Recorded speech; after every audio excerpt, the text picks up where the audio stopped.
don't lose, if you, for some reason, have to ask for the waiver in the next cycle, it's not going to prevent you from getting the waiver or prejudice the application in any way. Right?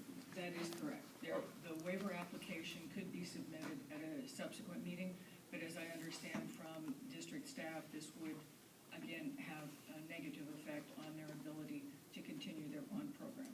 Okay. But I do want to correct one item that Madam Chairman mentioned.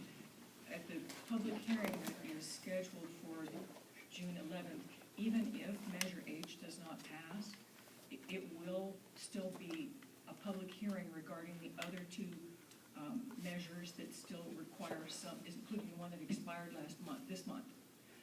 They will still be the subject of a waiver application. Which measure would that be? Excuse me, I don't have my glasses.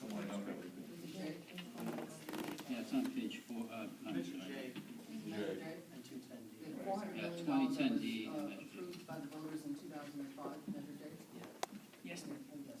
So question, you're saying that they can't continue, they have $211 million and they can't appropriate that and continue their business as usual? That's the state law. I will yield. The bonding capacity is one consideration, and also the Prop 39 cap is another consideration. And I don't know what the district's construction schedule is and what their demands are for these projects that they've outlined. I'm sorry. Madam Chair, point of order, we're at just past 8 o'clock. Do we need a motion to extend? Motion to extend the meeting, yes, please. Second. To 8:30? 8:30. So we may need longer than that. So I'm gonna, So is there unanimous motion consent? to 9 o'clock, and maybe we'll be out of here. Okay, so I'll write that down as unanimous. Okay, so the other question I have is you say the waiver must include a rationale. Question. My question, 211 million. I mean, it needs to be answered. Can they continue to administer the bond program with $211 million? I'll defer to staff. Okay. Can I get an answer? Okay, so, from a facility standpoint, and the way that I look at this, and I'll just explain it with a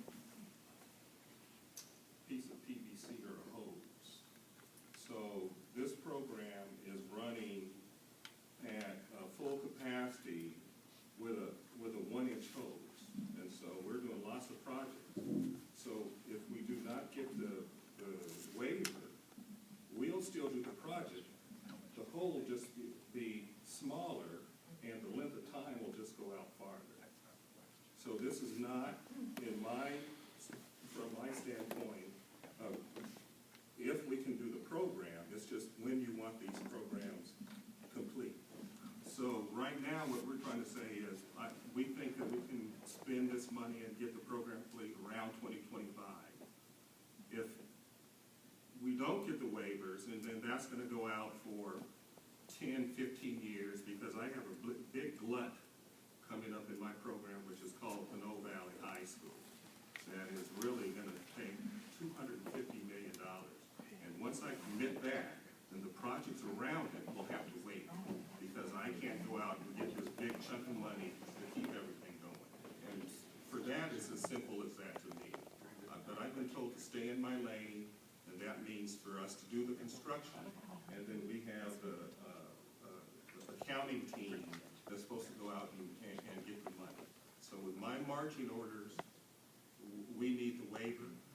But if we don't get the waiver, the program will go on, and some projects will just get pushed out for 5 or 10 years. It's really not a big deal. If you don't want all the projects done in a contemporary fashion, and that's what it is for me. And that's scope driven, not budget driven. Nothing has changed. Scope driven.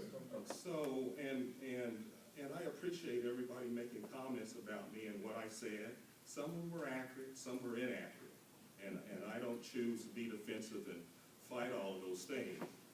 This was a concept that came up when we moved from a modernization program. You saw all those schools that Dr. Harder said that basically the buildings got refurbished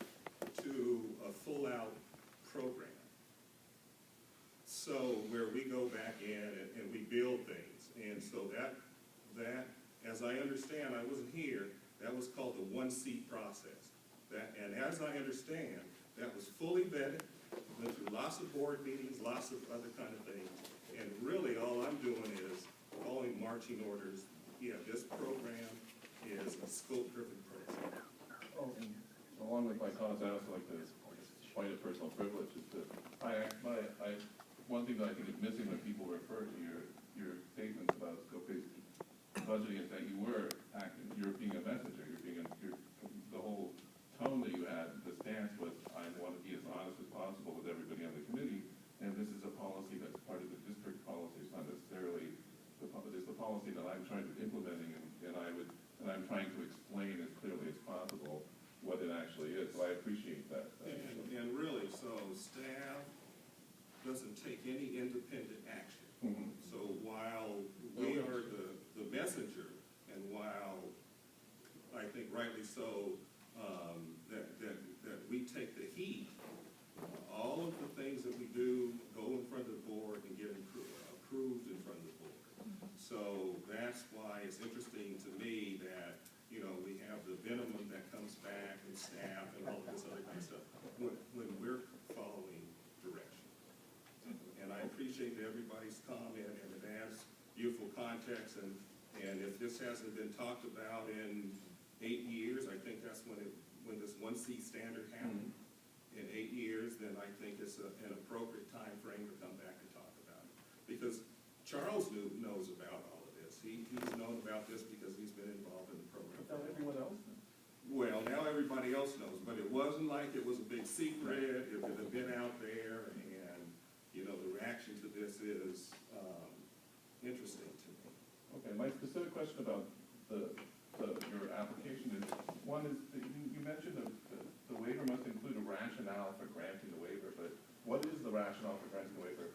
In previous waiver requests, there's been some kind of rhetoric about equity and stuff like that. Is that, what exactly is your rationale? It's not mine. I mean, I'm sorry. There'll be a more fulsome discussion of the project needs of the district and their plans, and the compression that's caused by low assessed value and the bonding capacity.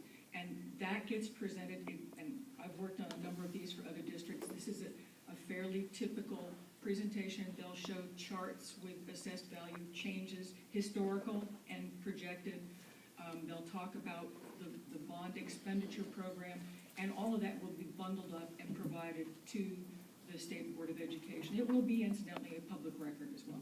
Okay, so that means that the feedback that we're giving, to the extent, even though some people have said that we really can't give feedback because it's been so sudden, but it would another factor to consider is that we don't have the full rationale. So we can't really, any opinions we have are based on not knowing what the full rationale is. I just wanted to point that out. Unfortunately, there's some chicken and egg process there, because the rationale has not been crafted. The basis is in the numbers and the presentation that you've received today, together with the needs of the district for construction. That's going to be packaged up into a rationale, but it doesn't exist as of this date. Okay. But your list that you're going to the public with, has it been costed out? Is that a moving target? Does the public, should they be led to believe that is the absolute expenditure for the approval of the Measure H? Well, Measure H is a separate question. It has its own project list. The waiver application really doesn't address specific projects. Yeah, I know that, but what I'm saying is you need Measure H to do the project.